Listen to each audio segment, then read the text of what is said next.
All right, let's dive in. Today we're talking about one of the most powerful and, honestly, one of the most controversial bodies on the planet, the UN Human Rights Council. This isn't just some stuffy committee. It's a place of fiery speeches and high-stakes diplomacy. I mean, this is where the very definition of human dignity gets hammered out. And this quote, it really hits the nail on the head. You've got other UN committees talking about budgets, logistics, important stuff, sure. But this one is different. It's all about people, dignity, and justice. The stakes are just off the charts, right? Because every single debate is about what's fundamentally right and what's fundamentally wrong. So you could almost think of the Council as a kind of moral compass for the entire world. It's this one global stage where countries have to get up and argue about what our shared values actually mean when the rubber hits the road. Okay, so how does this moral compass actually work? Let's pull back the curtain and look at the blueprint. Who's in the room? Who gets a seat at the table? And how is this whole thing structured to, protect human rights? So, the basics. It was set up back in 2006, replacing an older commission. It's based in beautiful Geneva, Switzerland. Now, there are 47 member countries, but here's the really important part.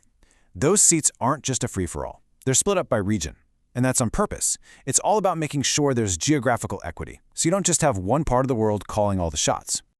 All right, but here's the big puzzle. The Council doesn't have an army. It doesn't have a police force. So how does it actually get anything done? What are its weapons, if you will?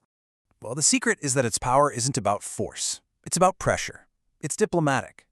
See, the resolutions they pass, they aren't legally binding. A country can't be forced to change its laws. So it's the point. The point is accountability. The Council's real power is putting a country under a global microscope. And believe me, the weight of that international spotlight, it can be absolutely crushing. So how exactly does it apply all that pressure?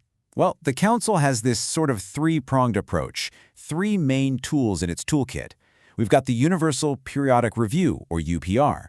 Then there are the special procedures, and finally, the Advisory Committee. Let's start with the first one, the UPR. This thing is pretty revolutionary, actually. And the key word here is universal. This is a process where every, and I mean every, single country has to sit down and have its human rights record reviewed by all the other countries. It's basically a giant global peer review session. And just to put that into perspective, that's 193 countries, every single member of the UN. There are no exceptions. It doesn't matter if you're a superpower or a tiny island nation, you will be in the hot seat. Nobody gets a free pass here. Okay, tool number 2, special procedures. This is where things get really hands-on. Think of these as the Council's eyes and ears on the ground. They're independent experts, they're called special rapporteurs, and their job is to go out into the world and investigate. They'll look into anything from, say, human trafficking to the right to clean water, and then they report back on what's really happening. And the third tool in the box is the Advisory Committee. The best way to think about this group? It's the Council's official think tank.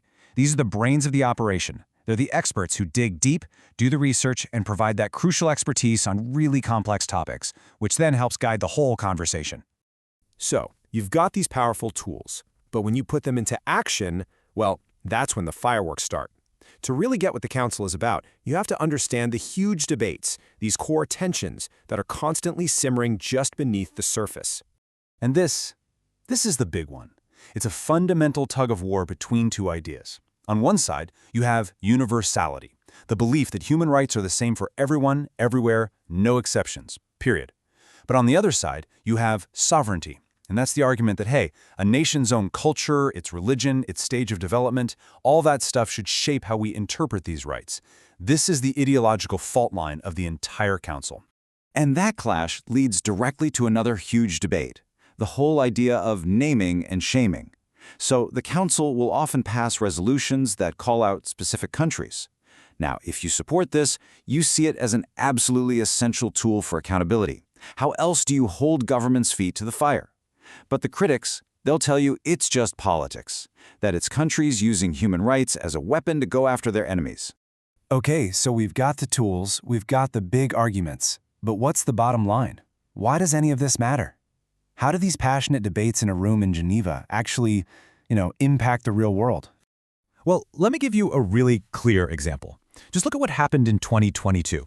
Following the invasion of Ukraine, the UN General Assembly actually voted to suspend Russia's membership from the Human Rights Council. Now, that sends a powerful message, right? It shows that even though the Council's resolutions aren't laws, there are still very, very real consequences for your actions on the world stage. Membership is a privilege, not a right. So if you're a delegate trying to make a case, how do you do it? Well, there's a kind of playbook. It's all about strategy. First, you always ground your arguments in the big, foundational stuff, like the 1948 Universal Declaration. Second, you use a country's own UPR report against them. It's the ultimate fact-based comeback. And third, you get savvy. You bring in NGOs to build a coalition. See, it's all about using the system's own rules to push for accountability.